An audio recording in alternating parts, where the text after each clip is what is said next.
अगर आपको भी आउटलाइंस ड्रॉ करने के बाद ग्रेड लाइंस को ड्रॉ करने में दिक्कत आती है और शेडिंग में ग्रेड लाइंस की वजह से पैचेस नजर आने लगते हैं, तो डोंट वरी, इस वीडियो में मैं इसी चीज का सॉल्यूशन बताने वाला हूं, जिससे ड्राइंग कंप्लीट होने के बाद इस तरह से आपकी ड्राइंग में भी पता ही नहीं चलेगा कि ग्रेड लाइंस बनाई भी थी या फिर नहीं।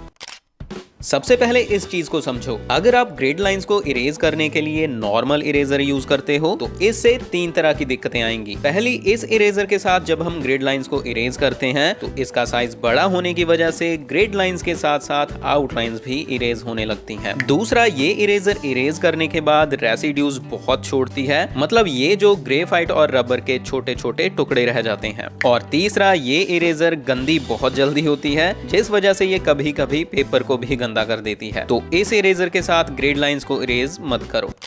इसके बाद अगर आप ग्रेड लाइंस को इरेज करने के लिए मोनो जीरो इरेजर यूज करते हो तो इसमें एक दिक्कत आ सकती है। आमतौर पे ये अच्छा रिजल्ट देती है, छोटा साइज होने की वजह से हम अच्छे से ग्रेड लाइंस को इरेज कर पाते हैं, बट अगर गलती से कहीं पे थोड़ा सा भी प्रेशर ज्यादा यूज करके इरेज कर दिया तो वहां पे शेडिंग के बाद पैचेस बनना पक्का है, जो शेडिंग में बहुत बेकार लगता है। पहले मैं भी इसको ही यूज करता था ग्रेड लाइंस को इरेज करने के लिए, बट बाद में मैंने भी इसी वजह से छोड़ दिया। तो मोनो जीरो इरेजर के साथ ग्रेड लाइंस को इरेज करना भी थोड़ा अवॉइड ही करो।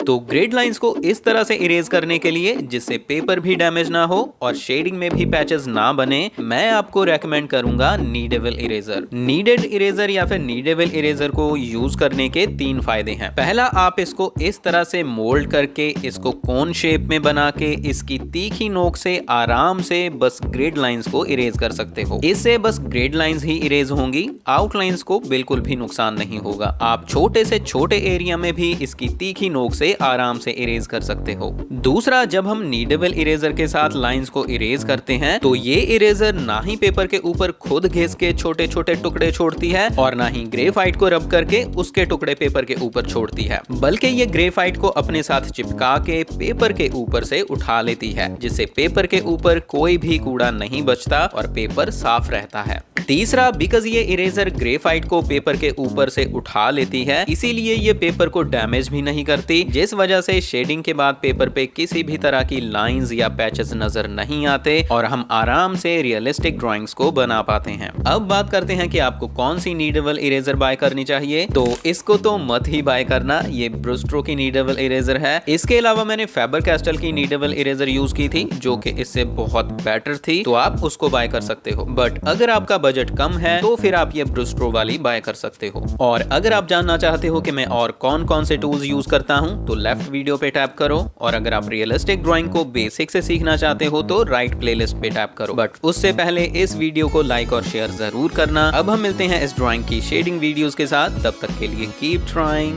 Keep learning.